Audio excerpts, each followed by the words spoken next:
দীর্ঘ ১৭ বছর পর ২৫শে ডিসেম্বর বৃহস্পতিবার দেশে ফিরছেন বিএনপির ভারপ্রাপ্ত চেয়ারম্যান তারেক রহমান। বাংলাদেশ সময় রাত ১:১২টায় লন্ডনে হিথ্রো বিমানবন্দর থেকে বাংলাদেশ বিমানে নিয়মিত ফ্লাইটে ঢাকার উদ্দেশ্যে রওনা হবেন তিনি।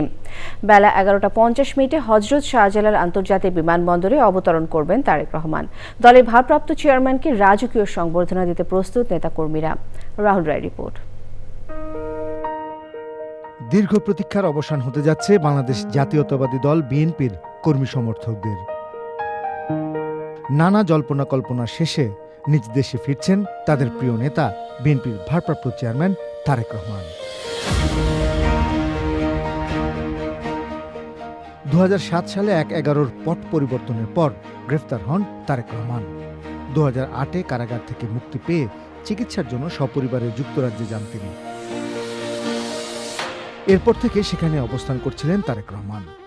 দীর্ঘ প্রবাস জীবনে তার নামে একাধিক মামলায় সাজা ঘোষণা করা হয়।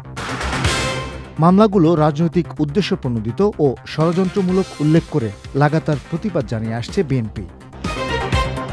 ২০২৪-এর ৫ই আগস্ট ছাত্র জনতার গণ অভ্যুত্থানে আওয়ামী লীগ সরকারের পতন হলে তার বিরুদ্ধে দায়ের হওয়া সবকটি মামলাতেই নির্দোষ প্রমাণিত হন তারেক রহমান।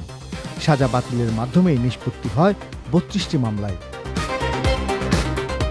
প্রায় বছর খানেক ধরেই একাধিকবার গণমাধ্যমে খবর আসে তার দেশে ফেরার বিষয়ে।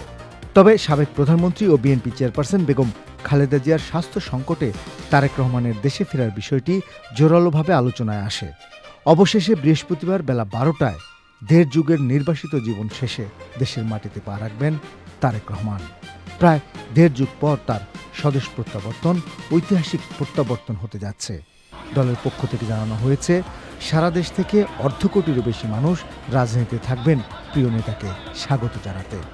সাধারণ মানুষও অপেক্ষায় আছেন তার আগমনে। বিমানবন্দরে নেমে তিনি রাজধানীর এভারকেয়ার হাসপাতালে যাবেন অসুস্থ মা, সাবেক প্রধানমন্ত্রী ও বিএনপি চেয়ারপারসন বেগম খালেদা জিয়াকে দেখতে। এর আগে পূর্বাচলের ৩০০ ফিটে তার অভ্যর্থনা সমাবেশে নেতাকর্মী ও জাতির উদ্দেশ্যে বক্তব্য রাখবেন তারেক রহমান।